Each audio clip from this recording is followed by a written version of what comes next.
G'day, welcome to Tasmania. After dodging a couple of lockdowns on the mainland, we've made it over to Tassie. Couldn't be happier to be here. And I wanted to make a video to show you just how beautiful this place is. So if you're curious what we got up to, or just want to see how incredible this state is, then stick around. I'm going to show you a few towns, the national parks, and plenty of wildlife. My name is Ricky Dunn, and since 2009, my life has revolved around travel. Few things excite me more than waking up in an unfamiliar place that's waiting to be discovered.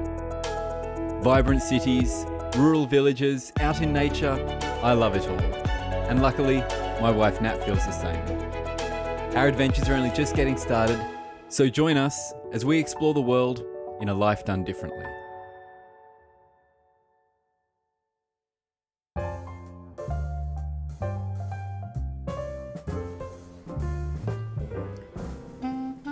We kicked off our Tassie adventure in Hobart. It's the state's capital and a really beautiful harbourside city full of historic buildings. I'd been to Tasmania a couple of times for work, but this was Nat's first visit and she came well prepared for the end of winter with plenty of warm clothes. I really do love this city. It's beautiful, full of old world charm, and there's no shortage of things to do and places to explore. It's a popular foodie destination too. Unpretentious and really high quality. The perfect combination. Seafood is what they're most famous for, but my culinary highlight was a free-range chicken ramen from Barwa Izakaya. Just under $20, and months later, I'm still thinking about it. We were only in the city for a few days, but tried to squeeze in as much as we could. Starting with nearby Salamanca, where every Saturday the streets come alive with one of Australia's most famed outdoor markets. We came across plenty of food, art, music, and a lot of alcohol. If you're a whiskey fan, I reckon Tassie is the place to be.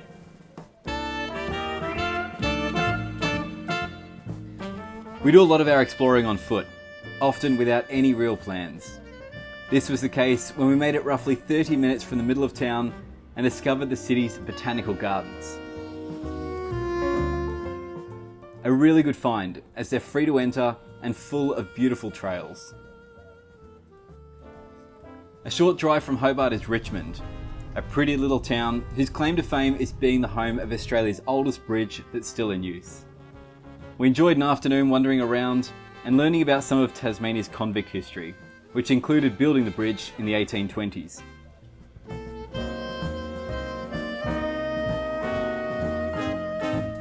"30 minutes from the city by car or ferry is Hobart's must-do attraction, Mona.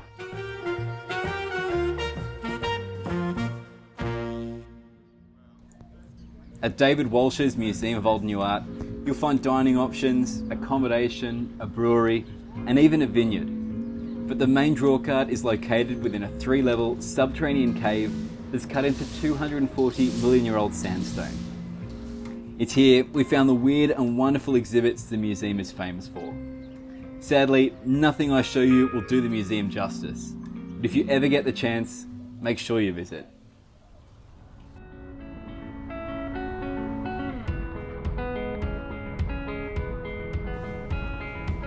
We'd had a fun few days in Hobart, but we're now just about ready to head to our home for the next month. In possession of a hire car, we made a quick detour to visit the top of Mount Wellington, which is also known as Kununyi. This is an awesome spot, and at 1,271 metres high, I don't think you could find a better view over Hobart. The weather up here changes very quickly, and we even had a bit of snow.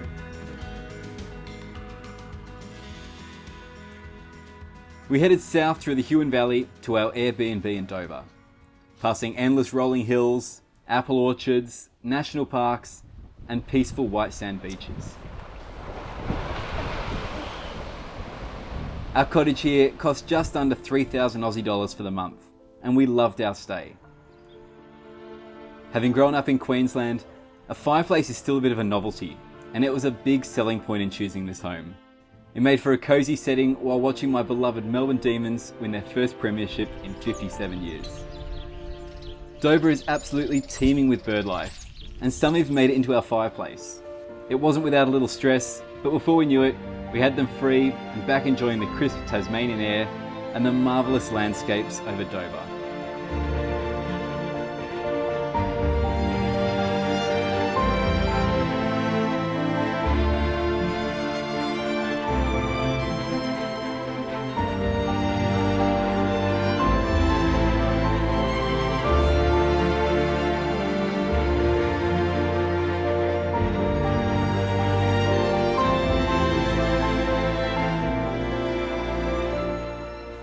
That snow-capped mountain is Adamson's Peak, and it made for a stunning backdrop throughout our time here.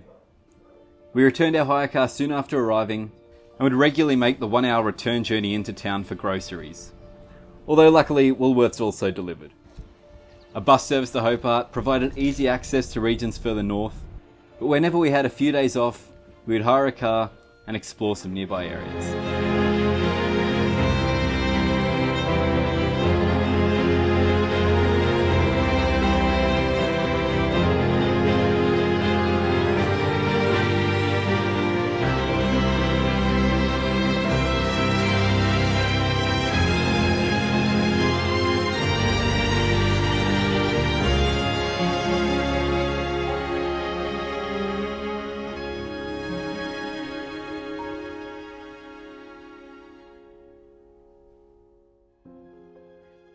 We're going to take a little road trip and check out Bruny Island. It's about an hour and a half to get there. I've heard great things.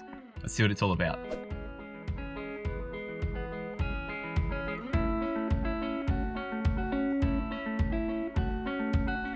Tassie's compact size makes it perfect for road trips, and this was the first of many.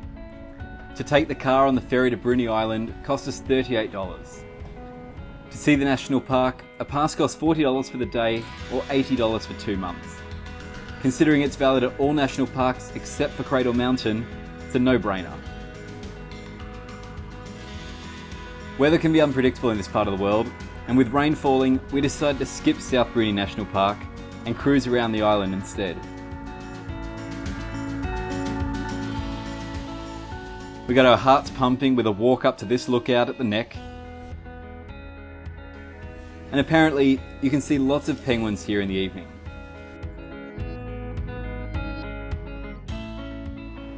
The sun briefly came out for us while we were checking out Adventure Bay, which is one of the most popular areas here and a lovely beach. Bruny Island is also a big destination for foodies, and with the sun disappearing again, we decided to use the opportunity to stock up on some local produce before heading back home. As much as we liked Bruny, it was another island that stole the show. A little over an hour's drive northeast from Hobart is Treabunna, where we caught a ferry to Maria Island. We only had a day here and decided to spend it hiking to the Fossil Cliffs. Within minutes of disembarking the ferry, we were surrounded by wildlife, something that was constant throughout the day.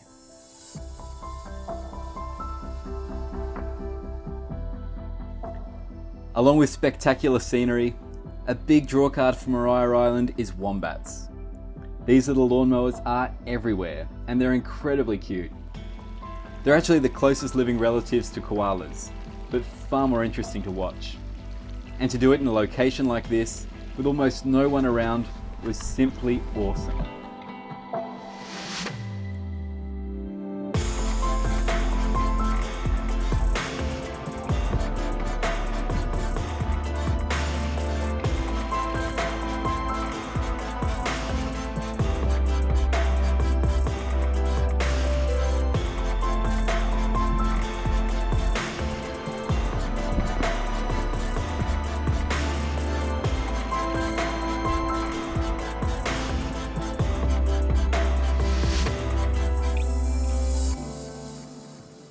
We've kind of got used to it now, but the weather changes so fast in Tasmania.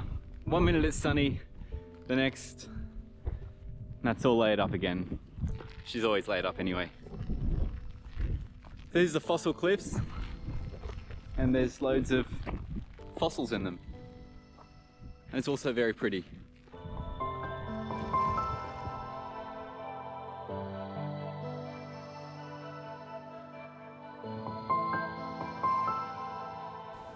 Bruny Island has had an interesting history that includes convicts, cement production, whaling, and over 40,000 years of indigenous culture.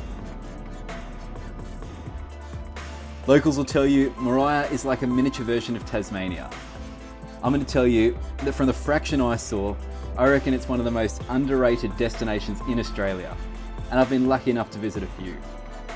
As we took the ferry back to the mainland, our only regret was not securing accommodation within the old penitentiary.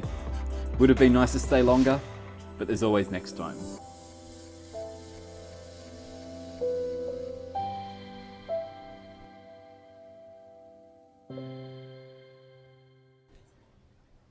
We interrupted our time in Tasmania for a short work project back on the mainland.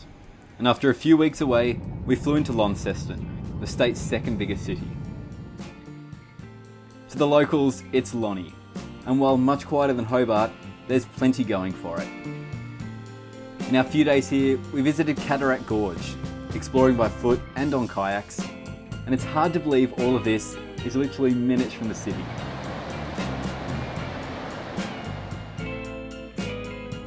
Throughout our time in Tasmania, we couldn't help be reminded of the UK.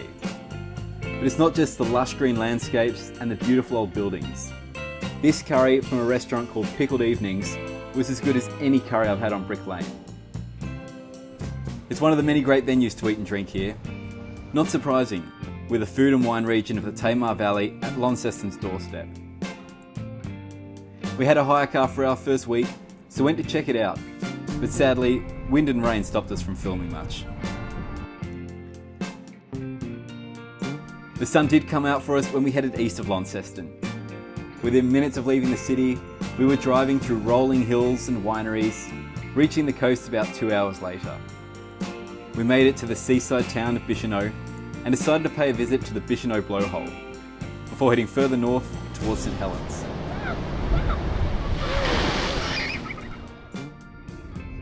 There are plenty of spots to stop along the way, and even on a very windy day, the beaches were spectacular. And we found no shortage of places to enjoy fresh seafood. After doing just that, we made a final stop at Bay of Fires just outside of St Helens. And I'm told these rocks look incredible at sunset. But sadly, we didn't have time to hang around. After a fun few days, it was time to head to our next base, roughly 2 hours drive away. We headed north of Launceston to Devonport, where you can catch the ferry to Melbourne.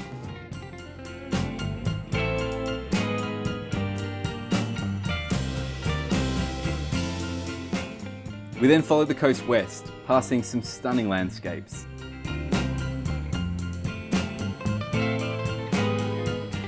We couldn't help but make a quick stop in a cute little town called Penguin.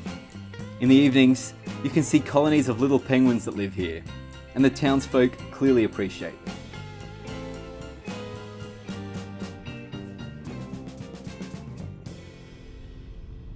Our home for the next month would be Burnie.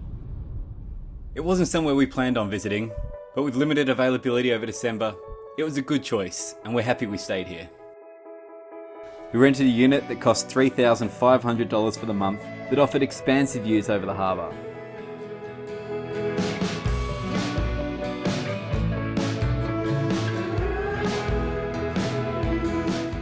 There was plenty to like nearby too. On foot, we discovered this waterfall only minutes from the middle of town. And in the evenings, we could watch a colony of little penguins come to shore.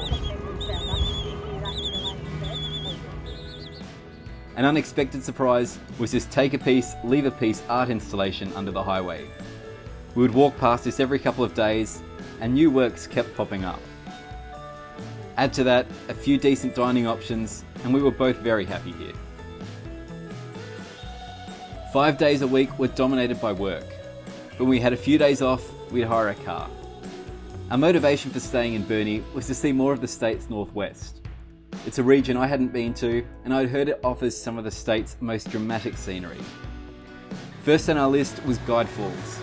Only 25 minutes drive from where we were staying, it was easily accessible with a nice little walking track, and we had it all to ourselves.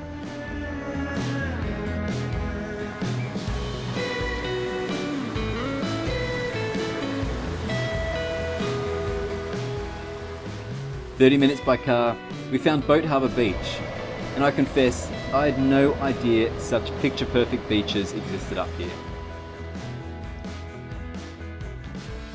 Driving an hour west from Burnie is the town of Stanley. Stanley is home to the Nut, which is the remains of an ancient volcanic plug.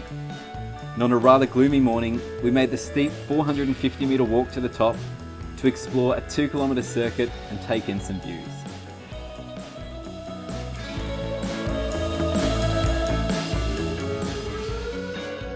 I did not expect I would see a little forest up here. Tassie is full of surprises. That forest wasn't very big, but we spent a little while in there watching paddy melons go about their business. They can be quite skittish, but as one left, another always seemed to be around the corner.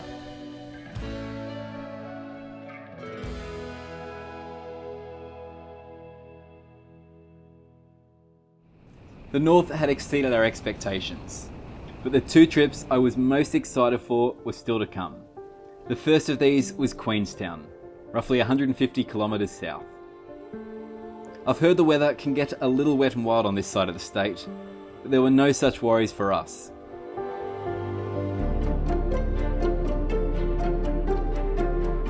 After stopping briefly in the very pretty town of Tulla, we made our way alongside Lake Plimsoll, taking in what would have to be one of the most epic views in Tasmania.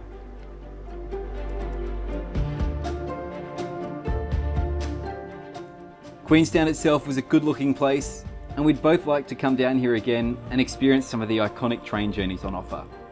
But on this occasion, we just had lunch and continued towards nearby Ironblow Lookout, a remnant of the region's mining history from when gold was discovered in the late 1800s.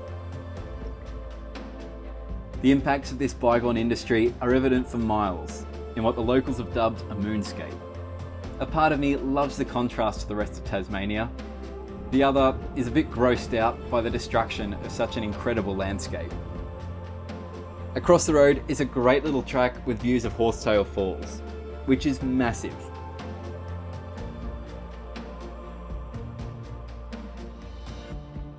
But the spot that took the cake for us was another 20 minutes away at Franklin Gordon Wild Rivers National Park.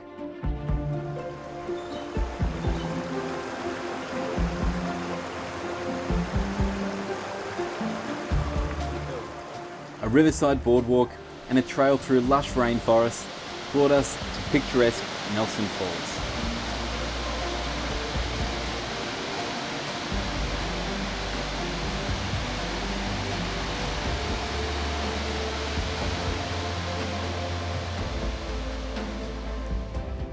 After reluctantly leaving, we took a 1-hour detour on the way home, winding our way through the mountains to the small harbourside town of Strawn.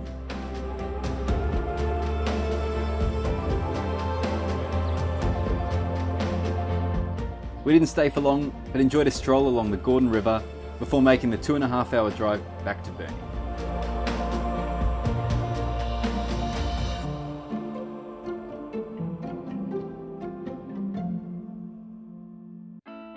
It went so fast, and before we knew it, a month had passed and our time in Burnie was up. Alright, car's all packed up. Let's go to Cradle Mountain. It was a picture-perfect day as we set off for the final part of our trip, a weekend staying at the only accommodation within Cradle Mountain National Park.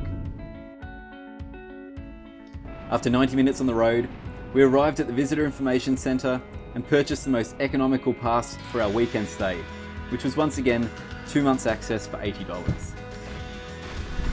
Before heading to our accommodation, we checked out a couple of easy trails near the park's entrance. We didn't see much wildlife, but there were some great views, and we knew there was plenty more to come. There are a few options to stay outside of the park, but there's only one option inside, and that's Waldheim Cabins. The accommodation is very basic, with limited mobile coverage and shared facilities. But if you're lucky enough to score one of these, you get access to the park when nobody else is there. Up bright and early, we headed out to explore, starting with a 1-hour hike to Dove Lake.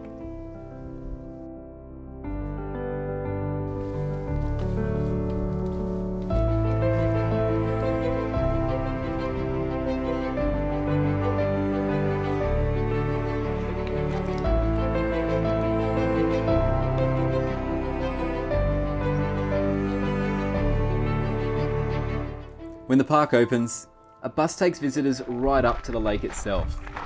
But as we walk the 6-kilometre circuit, it remains so peaceful.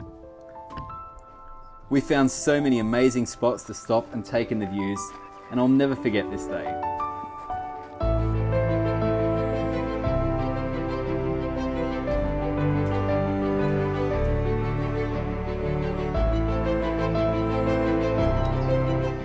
For the more adventurous, you can hike to the summit, or if you're really up for a challenge, the iconic multi-day overland trek starts here too.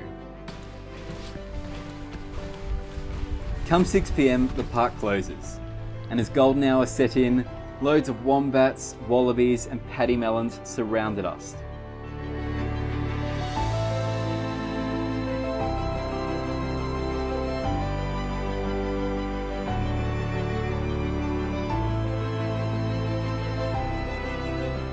And just when we thought it couldn't get any better, we spotted a couple of echidnas.